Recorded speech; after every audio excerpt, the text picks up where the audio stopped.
The Dacia Sandero retains its position as the UK's cheapest car, yet has undergone something of a transformation.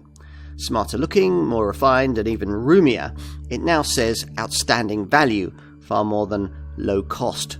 This bargain-priced, larger-than-average Super Mini is far less compromised than before and now a worthy alternative to cars such as the Fiesta and the Polo.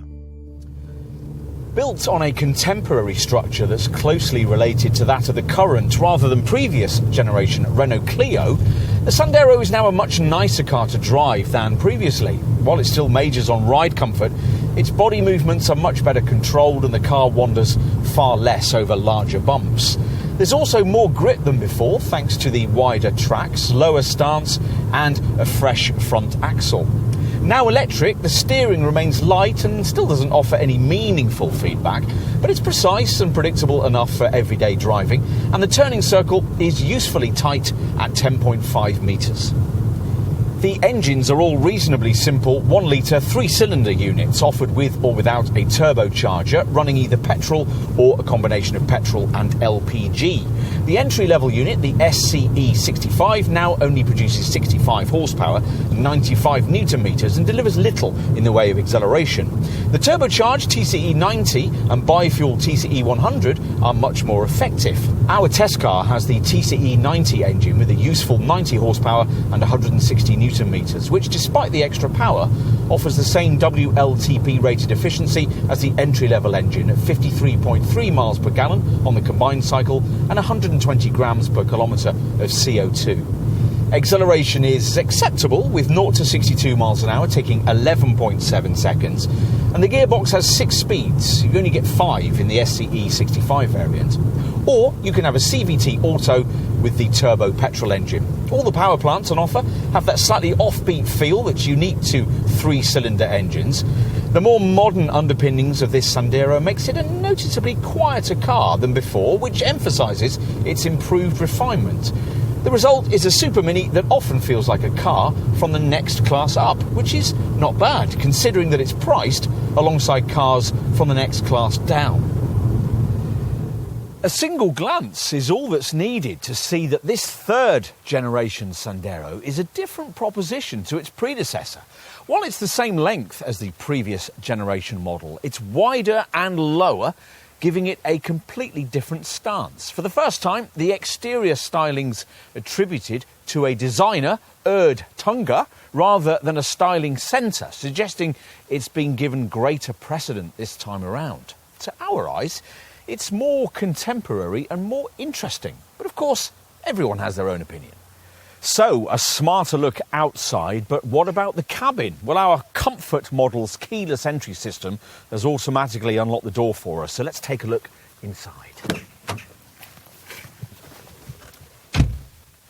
The cabins of previous Sandero models had something of the feel of a Bulgarian thrift store. You were certainly never in doubt about how little you'd paid, and neither were your passengers. In contrast, what's served up here is far more welcoming and warmer feeling, with greater sophistication thanks to a pleasing combination of materials and more contemporary looking dials and controls.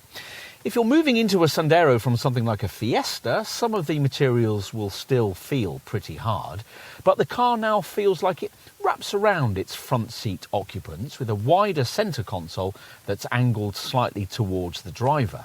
On mid-range comfort spec models such as this one, you get a built-in 8-inch screen perched on top of the dashboard, which provides built-in navigation and offers up an attached phone cradle, reminding you to pair your handset with the wireless Apple CarPlay and Android Auto smartphone mirroring systems.